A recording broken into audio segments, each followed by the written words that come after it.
Assalamualaikum warahmatullahi wabarakatuh. Tugas 3 IPA Tika Juartika.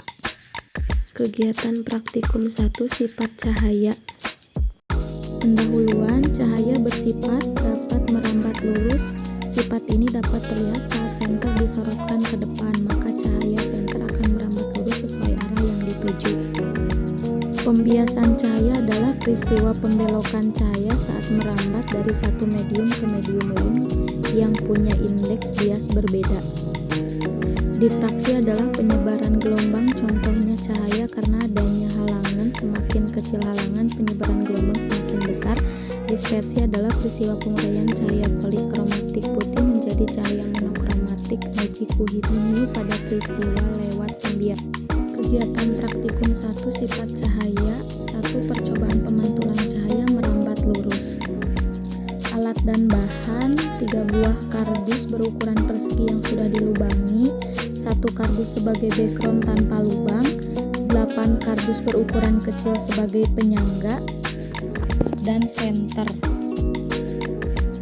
Prosedur percobaan: 1. Pasang penyangga pada keempat kardus, 2. Sejajarkan kardus yang sudah dilubangi, 3. Nyalakan senter melalui celah lubang, keempat, lihatlah apa yang terjadi. Hasilnya terlihat cahaya senter merambat lurus melalui celah. Sifat ini dapat terlihat saat senter disorotkan ke depan, maka cahaya senter akan merambat lurus sesuai arah yang dituju. 2. Percobaan pembiasan cahaya. Alat dan bahan: air secukupnya, gelas bening, dan pensil.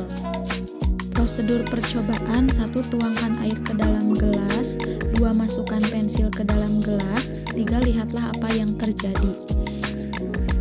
Terlihat pensil yang sudah dimasukkan ke dalam air patah atau tidak lurus dikarenakan sifat cahaya dapat dibiaskan. Hal ini terjadi karena cahaya merambat melalui 2 zat yang kerapatannya berbeda, sehingga cahaya tersebut akan dibelokkan. Percobaan difraksi, interferensi, dan dispersi.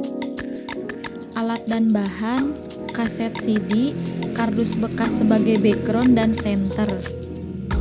Prosedur percobaan: susunlah background dari kardus bekas, 2. Nyalakan lampu senter terhadap CD dan amati dengan baik, 3. Lihatlah apa yang terjadi. Lalu sebutkan warna-warna cahaya yang dipancarkan oleh lampu dan CD. Hasil pengamatan: peristiwa penguraian cahaya polikromatik dari putih menjadi cahaya monokromatik Meiji-Kuhibiniu pada peristiwa lewat pembiasan atau pembelokan.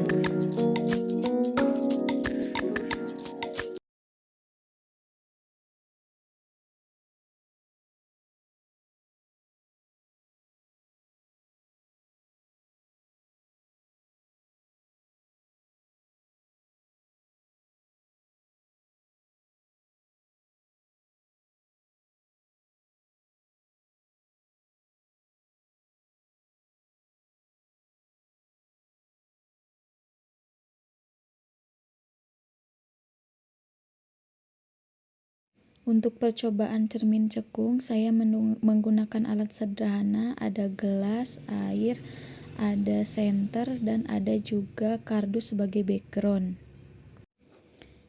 Prosedur percobaan: tuang air ke dalam gelas bening secukupnya, nyalakan senter ke gelas yang berisi air, lalu perhatikan apa yang terjadi. Hasil pengamatan: dibuktikan bahwa sifat cahaya dapat menembus benda bening. Hal ini terjadi karena benda bening mampu meneruskan cahaya. Jika cahaya mengenai benda gelap, maka cahaya tidak dapat diteruskan.